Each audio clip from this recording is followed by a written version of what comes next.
الحمد للہ وحدہ والصلاة والسلام علی من لا نبی بعدہ وعلی آلہ واصحابہ الکرام البررہ۔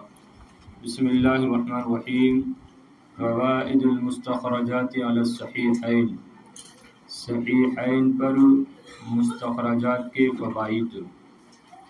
آپ نے مستخرج کے بارے میں پڑھا۔ مستخرج کسے کہتے ہیں کہ مصنف کسی کتاب کے پاس آئے، یعنی کوئی کتاب لے، کتب حدیث میں سے کوئی مصنف کوئی کتاب لے اور اس کتاب کی حدیثوں کو صاحب کتاب کے علاوہ سند سے صاحب کتاب کے سند کے علاوہ اپنی سند سے بیان کرے، اور صاحب کتاب کے شیخ یا شیخ کے شیخ کے ساتھ شامل ہو جائے تو اس کو کہتے ہیں مستخرج، اور اس شیخ کو کہیں گے مستخرج۔ سمجھے نا؟ ہاں، مستخرج کسے کہتے ہیں کہ کوئی شخص، کوئی مصنف کتب حدیث میں سے کوئی کتاب لے اور اس کی حدیثوں کو اس اصل کتاب کی سند کے علاوہ اپنی سند سے بیان کرے، اور پھر اس اصل کتاب کے شیخ یا شیخ کے شیخ کے ساتھ مل جائے تو اس کو کہیں گے مستخرج۔ صحیح ہے، اس کتاب کو کہیں گے مستخرج اور مصنف کو کہیں گے مستخرج۔ آپ نے پڑھا کہ صحیحین پر کس نے استخراج کا کام کیا، تو آپ نے پڑھا تھا مستخرج ایک یعنی ابو بکر اسماعیلی نے کتاب لکھی، اس کو کہا جاتا ہے مستخرج علی البخاری۔ اسی طرح ایک ابو عوانہ اسفرائینی کی مستخرج ہے، اس کو کہا جاتا ہے مستخرج علی مسلم۔ یعنی ابو عوانہ اسفرائینی نے ان حدیثوں کو اپنی کتاب میں بیان کیا جن کو امام مسلم نے اپنی صحیح میں بیان کیا تھا، لیکن فرق کیا کیا انہوں نے کہ انہوں نے یعنی امام مسلم کی حدیثوں کو لیا لیکن اپنی سند سے ان حدیثوں کو بیان کیا، امام مسلم کی سند سے نہیں، اپنی سند سے ان حدیثوں کو بیان کیا، لیکن امام مسلم کے شیخ یا شیخ کے شیخ کے ساتھ امام ابو عوانہ اسفرائینی شامل ہو گئے۔ بات سمجھے؟ تو اسی طرح ایک ہے مستخرج ابو نعیم اصبہانی، ان دونوں میں سے ہر ایک پر انہوں نے استخراج کا کام کیا ہے۔ ابو نعیم اصبہانی نے تو بہت بڑا کام کیا نا، دونوں کی کتابوں کو اپنی سندوں سے بیان کیا ہے، بہت بڑا کام ہے۔ پھر ایک بات اور بتائی تھی اسی کے ضمن میں کہ کیا جو اصحاب مستخرجات ہیں انہوں نے الفاظ میں صحیحین کی موافقت کی ہے کہ نہیں کی ہے، تو آپ کو بتائے تھے کہ نہیں، اصحاب مستخرجات نے الفاظ میں شیخین کی موافقت نہیں کی ہے، کیونکہ انہوں نے تو ان الفاظ کی روایت کی ہے جو ان کے شیوخ کے سندوں سے ان تک پہنچے تھے، ان الفاظ کی انہوں نے روایت کی ہے۔ صحیح ہے نا؟ ہاں۔ پھر آخر میں ایک مسئلہ اور بتائے تھے کہ کیا ایسا ہو سکتا ہے مثلا ہمارے پاس مستخرج ابی نعیم اصفہانی ہو یا ہمارے پاس مستخرج ابی عوانہ اسفرائینی ہو، ہم اس سے کوئی حدیث لے لیں اور کہہ دیں رواہ بخاری، رواہ امام مسلم، یعنی حدیث کس سے لیں ہم؟ مستخرج ابی عوانہ سے مثلا، اور کہہ دیں کہ اس حدیث کو امام بخاری نے روایت کیا ہے یا امام مسلم نے روایت کیا ہے، تو کیا ہم ایسے کہہ سکتے ہیں؟ تو دو شرطیں بتائی تھی، یعنی دو حالتیں بتائی تھی۔ پہلی بات تو یہ کہ ان دونوں کی روایت کے ساتھ حدیث کا مقابلہ کیا جائے، اور دوسری بات یہ تھی کہ صاحب مستخرج یا مصنف کہے کہ ان دونوں حضرات نے اس حدیث کے لفظ کو روایت کیا ہے، جو میں حدیث بیان کر رہا ہوں انہی الفاظ کو یہ شیخین نے روایت کیا ہے۔ صحیح، اس طریقے سے کریں۔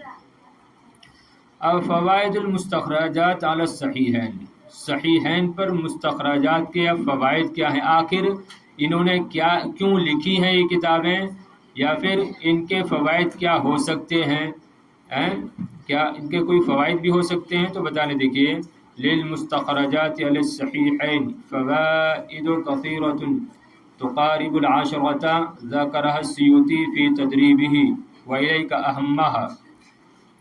صحیحین پر مستخرجات کے بہت زیادہ فائدے ہیں، صحیحین پر مستخرجات کے بہت زیادہ فائدے ہیں، تقارب العشرۃ جو 10 کے قریب ہیں، ان کو امام سیوطی نے اپنی تدریب میں ذکر کیا ہے، وَإِلَيْكَ أَهَمَّهَا، اور ان میں سے جو زیادہ اہم ہیں وہ آپ کی پیش خدمت ہیں، آپ کی خدمت میں ہیں، صحیح ہے نا؟ تو صحیحین پر مستخرجات کے بہت زیادہ فائدے ہیں جو 10 کے قریب ہیں، امام سیوطی نے اپنی کتاب تدریب الراوی میں بیان کیا ہے۔ ان میں سے یہاں پر 3 جو اہم فائدے ہیں وہ ذکر کیے جا رہے ہیں، 3 فائدے دیکھیے۔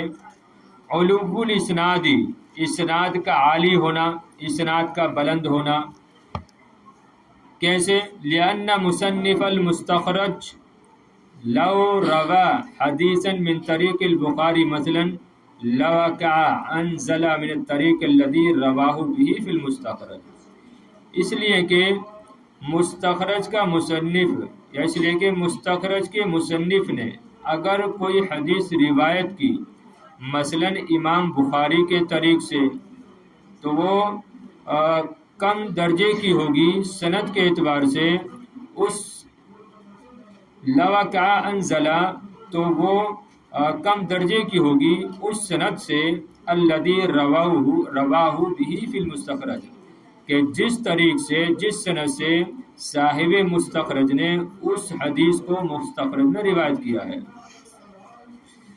توجہ ہے نا؟ ہاں، توجہ رکھیں گے تبھی بات سمجھ میں آئے گی، ورنہ بات اوپر سے نکل جائے گی۔ بات مشکل بھی نہیں ہے، آسان ہے، بس تھوڑا سا توجہ کی ضرورت ہے۔ کیا کہہ رہے ہیں؟ مستخرج کا ایک فائدہ کیا ہے؟ سند کا عالی ہونا ہے۔ کیسے؟ لأن مصنف المستخرج، اس لیے کہ مستخرج کے مصنف نے اگر کوئی حدیث روایت کی من طریق البخاری مثلا امام بخاری کی سند سے، لوقع انزلہ تو ضرور وہ کم درجے کی ہوگی، کم درجے کی ہوگی اس طریق سے، اس سند سے، الذی رواہ به فی المستخرج، جس سند سے صاحب مستخرج نے اس حدیث کو مستخرج میں روایت کیا ہے۔ طریق سے مراد یہاں پر سند۔ ایک بار اور دیکھیے، اس لیے کہ مستخرج کے مصنف نے اگر وہ حدیث روایت کی مثلا امام بخاری کی سند سے، تو ضرور وہ کم درجے کی ہوگی، انزلہ کم درجے کی ہوگی، من الطریق اس سند سے، کہ جس سند سے صاحب مستخرج نے اس حدیث کو مستخرج میں رواہ روایت کیا ہے۔ بات سمجھی؟ اب یہاں پر یہ اگر ترجمہ سمجھ گئی تو اتنا اور سمجھ لو، یہاں پر لوقع انزلہ سے کیا مراد ہے؟ کہ ضرور وہ کم درجے کی ہوگی اس سند سے۔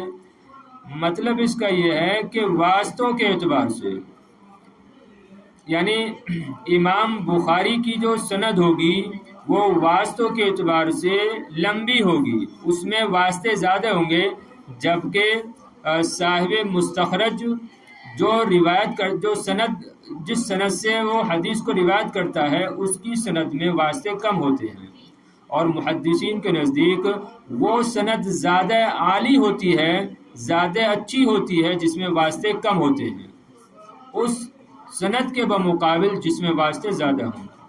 ظاہر بات ہے، واسطے جتنے زیادہ ہوں گے اتنا ہی جو ہے وہ خوف رہے گا، ڈر رہے گا کہ اتنے لوگوں کے واسطے سے یہ حدیث آئی ہے یا یہ بات ہم تک پہنچی ہے، تو کہیں ان لوگوں میں 1-2 آدمی جو ہے وہ کہیں جھوٹا نہ ہو، کہیں جو ہے وہ خلاف، یعنی کہیں عادل نہ ہو، تو یہ اندیشہ اس میں ہو سکتا ہے۔ لیکن اگر راوی کم رہیں گے، وہ حدیث کم واسطوں سے آئی ہوگی، تو اب اس میں اتنا خوف نہیں رہتا ہے۔ سمجھ رہے نا بات؟ اور ایک بات مثلا وہ ہے جو ڈائریکٹ جماعت رابعہ والے مفتی صاحب سے مجھ سے بیان کر رہے ہیں کہ مفتی صاحب نے ایسا کہا، آپ نے یعنی آپ لوگ مجھ سے ڈائریکٹ کس سے روایت کرتے ہوئے بیان کریں؟ مفتی صاحب سے۔ اب ایک بات ہوا ہے کہ کھیڑ والے مفتی صاحب سے کوئی بات سنیں، پھر کھیڑ والے جو ہے گوا والوں کو بتائیں، پھر گوا والے یہاں والوں کو بتائیں، پھر یہاں والے مجھے آ کر بتائیں، تو اب دیکھو کتنے واسطے ہو گئے ہیں، کئی واسطے ہو گئے نا۔ تو اب بات کس کی زیادہ معتبر مانی جائے گی؟ آپ کی مانی جائے گی نا، کہ آپ ڈائریکٹ جو ہے مفتی صاحب سے آپ نے کوئی بات لی ہے اور اس کو مجھ سے بیان کر دیا، تو دیکھو صرف ایک ہی واسطہ ہے میرے اور مفتی صاحب کے درمیان، تو میں جلدی سے آپ کی بات کو مان لوں گا کہ ہاں یہ لوگ جو ہے ٹھیک کہہ رہے ہوں گے کہ یہ زیادہ ہیں اور یہی ہے۔ تو ایسے ہی جو ہے اس کا معاملہ ہے کہ صاحب مستخرج جو ہوتا ہے وہ کیا کرتا ہے، کم واسطوں سے حدیث کو روایت کرتا ہے، جبکہ امام بخاری امام مسلم کی جو سند رہتی ہے اس میں واسطے زیادہ رہتے ہیں۔ وہی کہہ رہے ہیں، دیکھیے علو الاسناد، اسناد کا عالی ہونا، ایک فائدہ کیا ہے اسناد کا عالی ہونا، اس لیے کہ مستخرج کے مصنف اگر کسی حدیث کو روایت کرے مثلا امام بخاری کی سند سے تو ضرور کم درجے کی ہوگی اس سند سے، یعنی درجوں یہ واسطوں کے اعتبار سے، یا سمجھ رہی نا اب؟ تو ضرور وہ سند اس سند سے کم درجے کی ہوگی واسطوں کے اعتبار سے جس سند سے کہ صاحب مستخرج اس حدیث کو مستخرج میں روایت کرے۔ الزیادۃ فی قدر الصحیح، الزیادۃ فی قدر الصحیح، صحیح کی مقدار میں اضافہ، صحیح کی مقدار میں اضافہ۔ دوسرا فائدہ کیا ہے مستخرج کا؟ صحیح کی مقدار میں اضافہ۔ کیسے؟ لما یقع من الفاظ زائدۃ و تتمات فی بعض الاحادیث، اس لیے کہ بعض احادیث میں زائد الفاظ اور تتمات آ جاتے ہیں، اس لیے کہ بعض احادیث میں زائد الفاظ اور تتمات آ جاتے ہیں جو صحیح کی مقدار میں اضافہ کر دیتے ہیں۔ مطلب دیکھیے یہ ہے، توجہ ہے نا، یہ سمجھی نہیں؟ ابھی بات سمجھ میں نہیں آئی ہوگی۔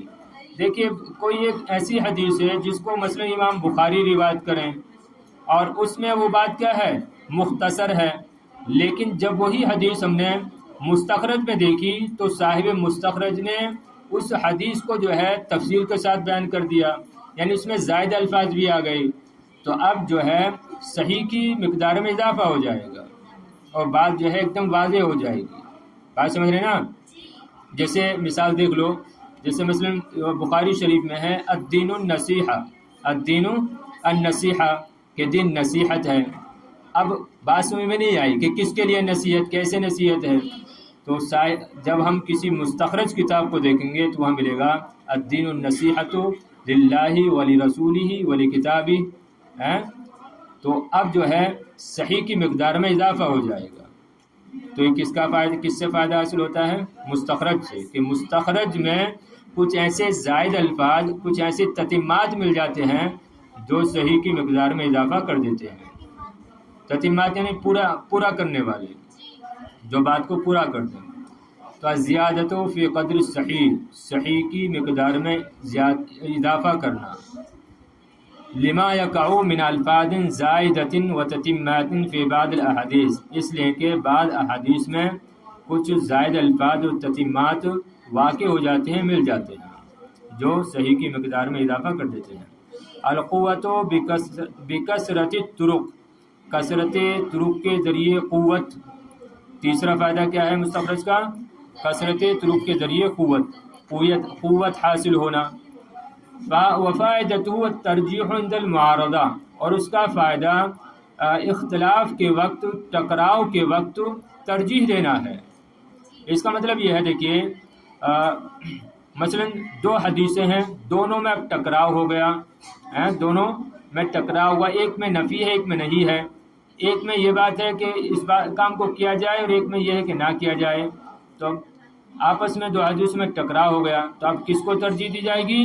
اس حدیث کو ترجیح دی جائے گی جو کثرت طرق سے آئی ہوگی، صحیح ہے، جو کثرت طرق سے آئی ہوگی اس کو ترجیح دی جائے گی۔ تو یہ بھی فائدہ کس سے حاصل ہوتا ہے؟ مستخرجات سے۔ جب ہم مستخرجات کو دیکھتے ہیں تو وہ حضرات مختلف سندوں سے مختلف طرق سے حدیث کو روایت کرتے ہیں۔ تو دیکھیے القوت بکثرت طرق، کثرت سندوں سے قوت کا حاصل ہونا، اور اس کا فائدہ معارضے کے وقت، اختلاف کے وقت ایک حدیث کو، یعنی اس حدیث کو جو متعدد طرق سے آئی ہوتی ہے اس کو ترجیح دینا ہوتا ہے، اور اس کا فائدہ ترجیح دینا ہوتا ہے اس وفائدۃ الترجیح عند المعارضہ، اس کا لفظی ترجمہ ہو رہا دیکھیے، اور اس کا فائدہ ترجیح دینا ہے اختلاف کے وقت، ٹکراؤ کے وقت، صحیح ہے۔ اور مطلب کیا میں نے بتا دیا کہ اگر دو حدیثیں ٹکرا گئیں تو اب دیکھا جائے گا کون سی حدیث کتنی سندوں سے آئی ہے، کتنے طرق سے آئی ہے، تو وہ حدیث جو زیادہ طرق سے آئی ہوگی اس کو ترجیح دی جائے گی، اور یہ فائدہ کس سے حاصل ہوتا ہے؟ مستخرج سے۔ تو کثرت طرق سے قوی ہونا، قوت حاصل ہونا، اور اس کا فائدہ معارضے کے وقت، اختلاف کے وقت ایک حدیث کو ترجیح دینا ہے۔ ما هو المحکوم بصحته مما رواه الشیخان، ما هو المحکوم بصحته، اس حدیث کی صحت کا کیا حکم ہے جس کو شیخین نے روایت کیا، ان احادیث کی صحت کا کیا حکم ہے جن کو شیخین نے روایت کیا ہے۔ اب یہ بھی ایک بڑا اہم مسئلہ ہے کہ کیا امام مسلم اور امام بخاری نے جو حدیثیں بھی ذکر کی ہیں، نقل کی ہیں اپنی صحیحین میں، جن حدیث کا اخراج کیا ہے، کیا سب پر صحت کا حکم لگایا جائے گا؟ تو اس کے بارے میں دیکھیے بتا رہے ہیں، مر بنا ان البخاری و مسلما لم يدخلا فی صحیحہما الا ما صح، مر بنا ہم سے گزر چکا، یعنی ہم یہ بات پڑھ چکے ہیں، ہمیں یہ بات معلوم ہو چکی ہے کہ امام بخاری، امام مسلم نے اپنی صحیحین میں داخل نہیں کی مگر وہی حدیثیں جو صحیح تھی، یعنی ہمیں معلوم ہو چکا ہے سابقہ کلام سے کہ امام بخاری، امام مسلم نے اپنی صحیحین میں صرف صحیح حدیثیں ہی داخل کی ہیں، وَأَنَّ الْأُمَّةَ تَلَقَّتْ كِتَابَيْهِمَا بِالْقَبُولِ، اور یہ کہ امت نے ان دونوں کی کتابوں کو قبولیت کے ساتھ تلقت لیا ہے، اور یہ کہ امت نے ان دونوں کتابوں کو قبولیت کے ساتھ لیا ہے۔ فَمَا هِيَ الْأَحَادِيثُ الْمَحْكُومُ بِصِحَّتِهَا وَالَّتِي تَلَقَّتْهَا الْأُمَّةُ بِالْقَبُولِ يَا تُرَى، تو وہ حدیثیں کون سی ہیں جن پر صحت کا حکم لگایا گیا ہے اور جن کو امت نے قبولیت کے ساتھ لیا ہے؟ یا ترا، یہ تعجبیہ ہے، یعنی کاش ہمیں معلوم ہو جائے۔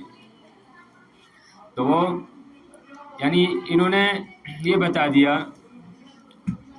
یعنی سوال پہلے بتا دیا کہ حقیقت کیا ہے، امام بخاری نے کون سی حدیثیں داخل کی ہیں، لی ہیں، اور پھر سوال بھی قائم کر دیا۔ ارے توجہ ہے کہ نہیں ہے؟ آواز کافی ہے، توجہ رکھیے آپ۔ پہلے کیا بتا دیے کہ امام بخاری، امام مسلم نے اپنی صحیحین میں صرف صحیح حدیثیں نقل کی ہیں، صحیح حدیثیں داخل کی ہیں، اور امت نے ان دونوں کی کتابوں کو قبولیت کے ساتھ لیا ہے۔ اب سوال قائم کر رہے ہیں، پس وہ حدیثیں کون سی ہیں جن کی صحت کا حکم لگایا گیا، جن کی صحت پر حکم لگایا گیا ہے اور جن کو امت نے قبولیت کے ساتھ لیا ہے؟ والجواب جواب دینے دیکھیے، انما روایاہ بالاسناد المتصل فهو المحکوم بصحته، واما ما حذف من مبدأ اسناده راو او اکثر ويسمى المعلق وهو في البخاري كثير لكنه في تراجم الابواب مقدماته۔ توجہ ہے نا؟ والجواب ہوا انما روایاہ بالاسناد المتصل فهو المحکوم بصحته، جواب یہ ہے کہ وہ حدیثیں جن کو روایاہ، تثنیہ کا صیغہ ہے نا، روایاہ تثنیہ صیغہ واحد کا ہے، تثنیہ کا ہے، اور فاعل کون ہے؟ ہاں ہاں، امام بخاری امام مسلم، اور جو ہا ضمیر ہے اس سے مراد ہے حدیث۔ اب دیکھیے انما روایاہ، کہ وہ حدیث جس کی امام بخاری اور امام مسلم نے روایت کی ہے یا جس کو روایت کیا ہے، کیسے؟ بالاسناد المتصلی، متصل سند کے ساتھ، متصل سند کے ساتھ، فهو المحکوم بصحتی، پس یہ وہ حدیث ہوگی یا پس وہ حدیث ہے جس کی صحت کا حکم لگایا گیا ہے۔ صحیح ہے نا؟ تو جواب یہ ہے کہ وہ حدیث جس کو شیخین نے، شیخین کر لو بس نا ترجمہ مختصر، جواب یہ ہے کہ وہ حدیث جس کو شیخین نے متصل سند کے ساتھ روایت کیا ہے تو وہ حدیث وہ ہے جس کی صحت کا حکم لگایا گیا ہے۔ اتنی بات ہو گئی۔ اب آگے دیکھیے، وَأَمَّا مَا حُذِفَ مِن مَبْدَئِ إِسْنَادِهِ راوٍ او اکثر، راوٍ یہ فاعل ہے، اما ما حذف رہی وہ حدیثیں جن کی سند کی ابتدا سے، من مبدأ اسنادی جن کے جس سند کی ابتدا سے راوین یعنی ایک راوی کو حذف کر دیا گیا ہو، او اکثرا یا زائد کو حذف کر دیا گیا ہو، ویسمى المعلق اور اس کا نام معلق رکھتے ہیں، فہوا فی البخاری کثیر، اور یہ بخاری شریف میں کثرت سے ہیں۔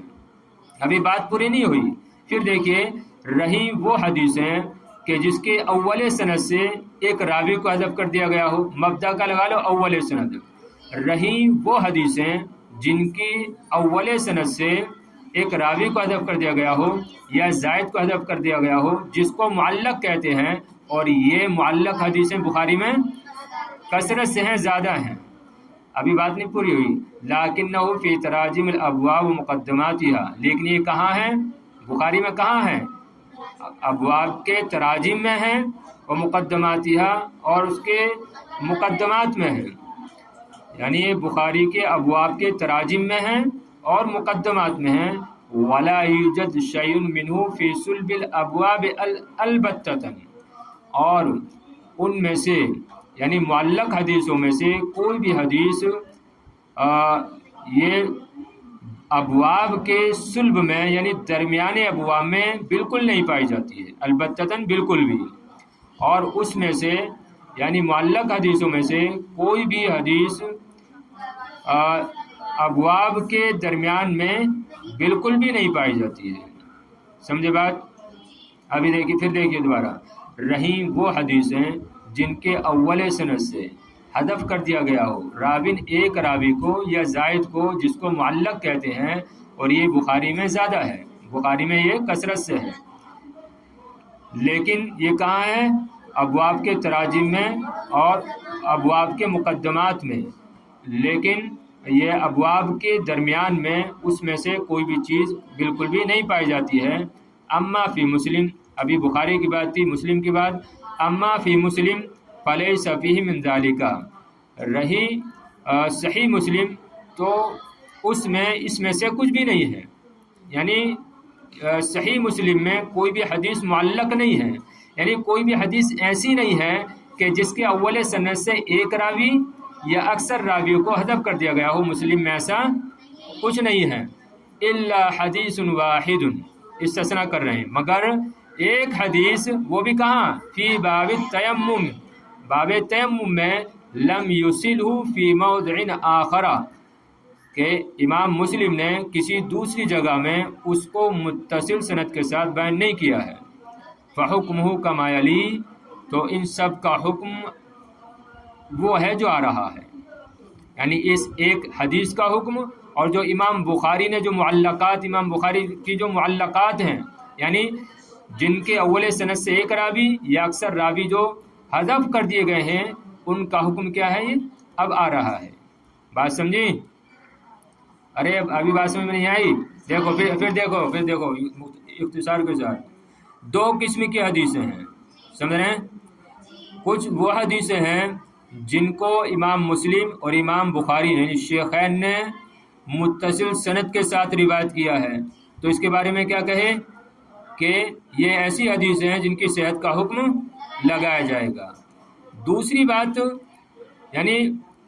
بات یا دوسری وہ حدیثیں ہیں جن کے اول سند سے ایک راوی کو یا زائد کو حذف کر دیا گیا ہے، تو اب ان کا کیا حکم ہے؟ ان کا کیا حکم ہے؟ تو کہہ رہے ہیں فحکمہ کما یلی، ان کا حکم وہ ہے جو آ رہا ہے۔ اب سمجھی بات؟ ارے وہ بیچ میں تھوڑا سی تفصیل کر دی، اب یہاں سے بتا رہے ہیں اس کا حکم، یعنی وہ حدیثیں جن کے اول سند سے ایک راوی کو یا اکثر کو حذف کر دیا گیا، یا اسی طرح امام مسلم نے جو ایک حدیث کو متصلاً روایت نہیں کیا ہے اس کا کیا حکم ہے؟ بارہ دیکھیے، بہرحال ترجمہ ایک بار اور دیکھ لو۔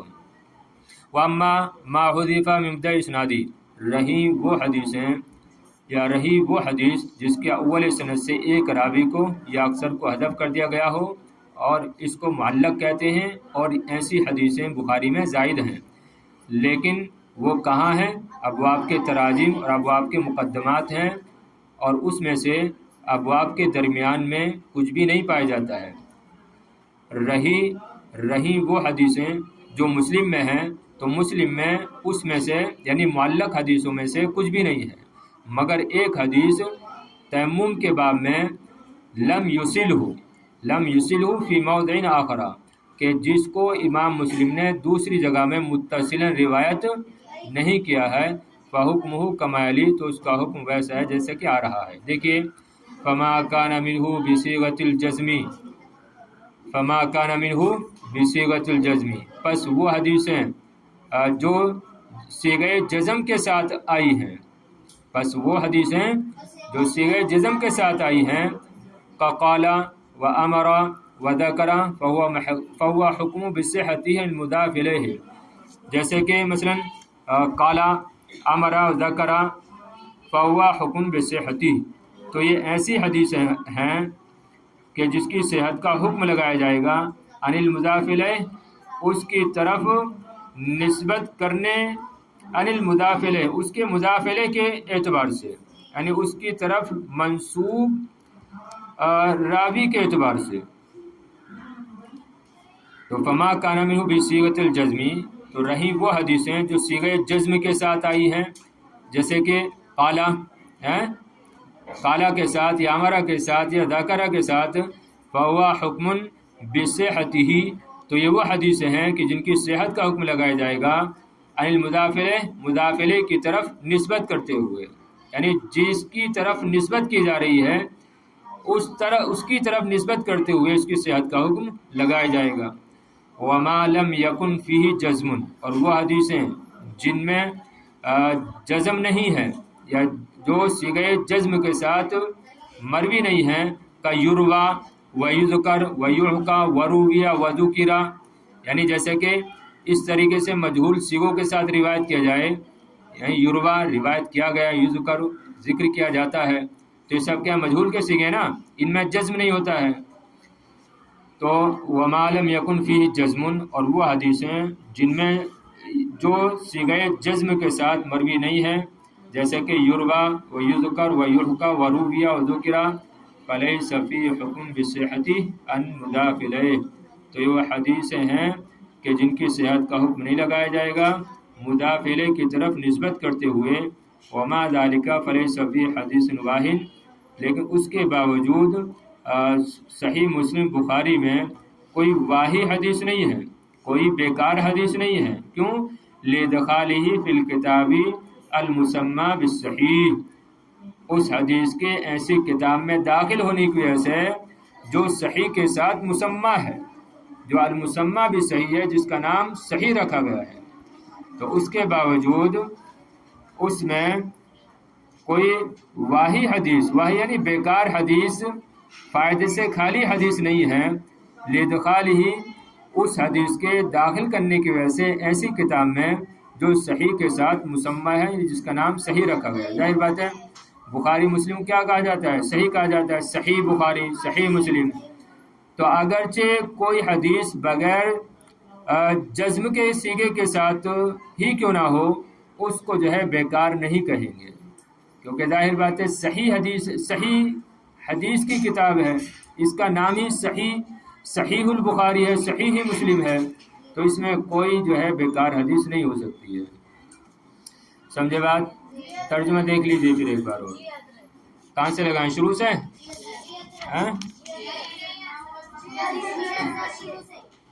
مستخرجات کے فوائد صحیحین پر. صحیحین پر مستخرجات کے بہت سارے فوائد ہیں جو 10 کے قریب ہیں، جن کو امام سیوطی نے اپنی تدریب میں ذکر کیا ہے. ان میں سے اہم یہ ہیں اسناد کا عالی ہونا، اس لیے کہ مستخرج کے مصنف نے اگر کسی حدیث کو روایت کیا مثلا امام بخاری کی سند سے، تو ضرور وہ کم درجے کی ہوگی اس سند سے کہ جس سند سے صاحب مستخرج نے اس حدیث کو مستخرج میں روایت کیا ہے، بیان کیا ہے. صحیح کی مقدار میں اضافہ ہونا، اس لیے کہ بعض احادیث میں کچھ زائد الفاظ اور تتمات واقع ہو جاتے ہیں جو صحیح کی مقدار میں اضافہ کر دیتے ہیں.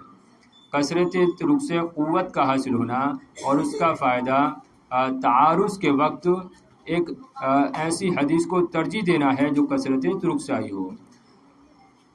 ما هو المحکوم بالصحت مما رواه الشیخین، اس حدیث کی صحت کا کیا حکم ہے جس کی تخریج شیخین نے کی ہو، جس کو شیخین نے روایت کیا ہو.